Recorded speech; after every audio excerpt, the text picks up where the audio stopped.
में भी वो मार्ग बताओ। तो सनत कुमारों को पिता में ब्रह्मा जी महाराज ने वो दिव्य उपदेश दिया। सनत कुमारों को वही चतुश्लोकी भागवत जब प्राप्त हुआ तो सनत कुमार महाराज बदरी वन में उस दिव्य उपदेश का चिंतन करते हुए, मनन करते हुए विचरण कर रहे।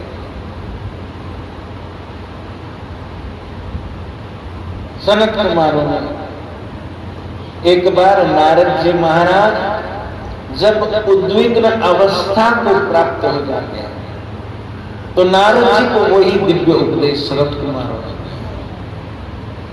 नारद जी को दिव्य उपदेश सनत कुमारों ने दिया। ये बात सुनते ही शौनकादिक ऋषिगणों के मन में शंका उत्पन्न हो जाती है। शौनक जी महाराज सूत जी महाराज से प्रश्न करते हैं कि हे सूत जी महाराज, आपने अब तक जो कथा बताई वो तो बात समझ में आने वाली है, मगर ये बात थोड़ी कम समझ में आई। नारद जी को इतना समय कहाँ, जो नारद जी हर समय 14 भुवनों में विचरण करने वाले हैं, वो एक जगह रुक करके भागवत का दिव्य उपदेश, और वो भी उस अवस्था में, उद्विग्न अवस्था में। नारद जी का अंतःकरण उद्विग्न कैसे हो सकता है? नारद जी की तो जिसके ऊपर कृपा हो जाए उसका जीवन तो उद्विग्न हो सकता है। नारद जी का कृपा करके शंका है, इसका शंका का समाधान। शौनकादिक ऋषिगणों की शंका का समाधान करते हुए श्री सूत जी महाराज वर्णन करते हैं कि हे शौनक जी, ये घटना इस प्रकार से। एक बात की बात, देव ऋषि नारद जी महाराज बद्री वन की यात्रा कर रहे हैं। जब बद्री वन की यात्रा करते हैं तो नारद जी का चित्त उद्विग्न था। ऐसी अवस्था में सनत कुमारों ने नारद जी से पूछा कि हे नारद जी, आपका अंतःकरण उद्विग्न क्यों है? तो नारद जी ने प्रश्न किया कि महाराज, मैंने पृथ्वी लोक को पुण्यलोक माना, भूमंडल को पुण्यलोक माना, और पुण्यलोक मान करके मैं एक बार भ्रमण करने के लिए भूमंडल पर गया। जब भूमंडल पर मैं जाता हूं, वहां क्या देखता हूं? हरिक्षेत्रम, कुरुक्षेत्रम, श्रीरंगम, सेतुबंधन, एवमादिषु तीर्थेषु भ्रममाण इतस्ततः।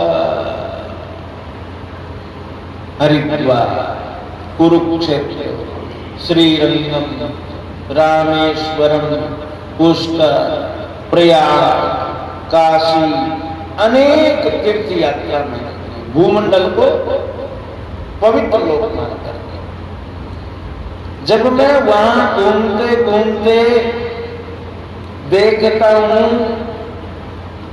तो कली के दोषों के कारण से सारे के सारे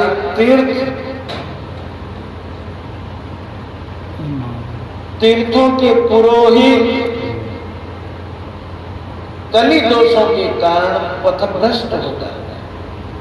तीर्थों में जहां तप की उपस्थिति होनी चाहिए, वहां विषयों की उपस्थिति रहती है।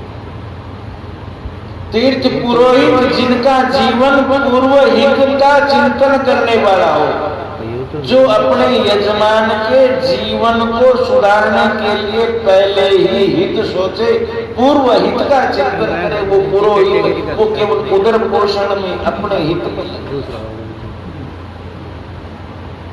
तीर्थ कली के दोष से अपवित्र अवस्था को प्राप्त हो रहे हैं। तीर्थ का पुरोहित अपवित्र अवस्था को, लोभ को प्राप्त होता है। वर्ण अपने धर्म का त्याग करके वो अपवित्र अवस्था में जा रहे हैं।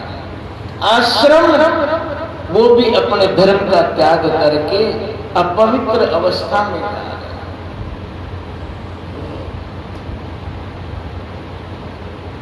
हे सनत कुमारो तत्राश्चर्यं मया दृष्टम, वहां जाकर के मैंने एक और आश्चर्य देखा। श्रूयताम तन्मुनीश्वरा, हे मुनीश्वरों ध्यान पूर्वक सुनो, वहां जो मैंने आश्चर्य देखा वो और ही कुछ देखा। एका तु तरुणी तत्र निष्णा खिन्न मानसा,